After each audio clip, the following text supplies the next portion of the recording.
Welcome to Stone Age Audiocast, Edition 8. Today we are going to discuss about meta-prompting. Okay, let's dive right in. Meta-prompting involves using specific techniques to get the best output from language models, and it can be illustrated with the following example. Instead of asking, write a poem about a cat, a meta-prompt would be, compose a sonnet about a feline, using vivid imagery and a melancholic tone. See the difference? Meta-prompting focuses on using a specific set of instructions to elicit desired behavior from the language model, going beyond simple and generic prompts. It often includes things like specifying the format, the tone or style you want the response to have, as well as the persona it should adopt. Alright, here are 5 major types of meta-prompting techniques you can try. First, role-playing prompts instruct the model to adopt a specific persona, such as act as a historian specializing in ancient Rome and explain. That can help you get a more focused response.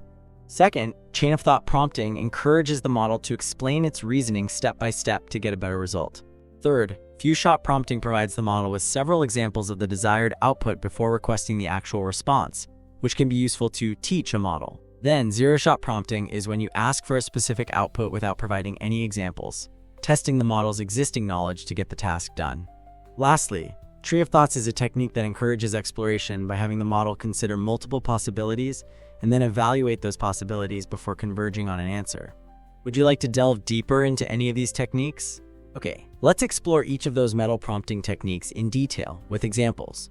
First, role-playing involves instructing the model to adopt a specific persona. For example, instead of asking, explain the theory of relativity, you could say, act as Albert Einstein, and explain the theory of relativity in simple terms. This can lead to more creative and insightful responses. Next, chain-of-thought prompting encourages the model to explain its reasoning step by step. So rather than asking, what is the solution to this math problem, 5 plus 3, 2, you might ask, solve this math problem 5 plus 3, 2, and show each step you took. This helps you understand how the model reached its conclusion, and it is useful for complex tasks. Third, few-shot prompting provides the model with a few examples before requesting the actual output. For example, instead of just asking the model to summarize this article, you could first provide it with 2 sample summaries of other articles and then ask the model to summarize your article. This approach shows the model what kind of summary you're expecting. Then, zero-shot prompting tests the model's existing knowledge without any prior examples. For instance, you might simply ask, translate this sentence into Spanish, without giving the model any examples of translations. Finally, Tree of Thoughts encourages exploration by having the model consider multiple possibilities. For example, instead of asking, what should I do if I have a flat tire?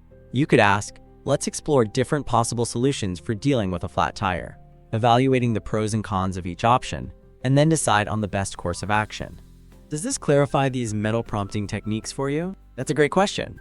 Models often give better results with these meta-prompting techniques because they provide more context and guidance compared to plain prompts. Plain prompts can be vague, leaving the model to guess what you want, which leads to generic or off-target responses. Meta-prompts, on the other hand, help the models better understand your intent by providing more specific instructions.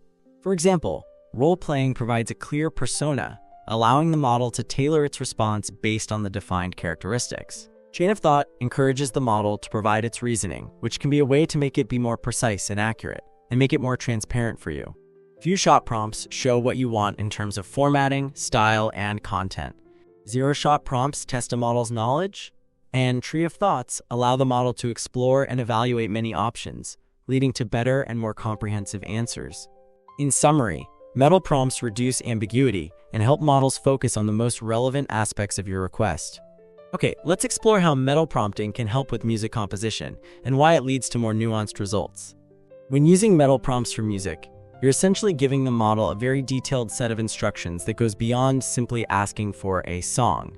For example, instead of a plain prompt like compose a melody, a meta-prompt might be compose a melancholic piano melody in a minor key with a tempo of 70 BPM that evokes a feeling of longing. The more specific the instructions, the more the model can work with.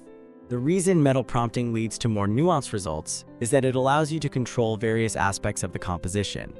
You can specify the style, e.g., Baroque, jazz, ambient, the instruments, the emotional tone, e.g., joyful, somber, mysterious, and the technical details, e.g., use a specific chord progression. This level of control enables the model to generate music that's not only creative, but also has more depth and emotional resonance. Also, techniques such as role-playing can be useful by asking the model to compose like a famous composer, or by using chain of thought to generate a music composition step by step. Okay, let's delve into a more scientific explanation. Large language models, or LLMs, are essentially complex statistical models trained on massive datasets of text and code. They learn to predict the probability of the next word or token in a sequence based on the preceding words or tokens. When you provide a prompt, you're essentially setting the initial conditions for the model's prediction process. The more specific and detailed this initial condition is, the more constrained the model's prediction space becomes. Think of it like this. When you provide a vague prompt, there are many different plausible outputs the model could generate. However, when you provide a detailed prompt, you're effectively guiding the model towards a specific area within its vast knowledge space. By providing more context and constraints, you're reducing the entropy of the prediction problem, leading to a more focused and relevant response. This is similar to how, in physics, more precise initial conditions in a simulation lead to more accurate predictions. The more you constrain the problem, the better the result you can expect from any prediction model.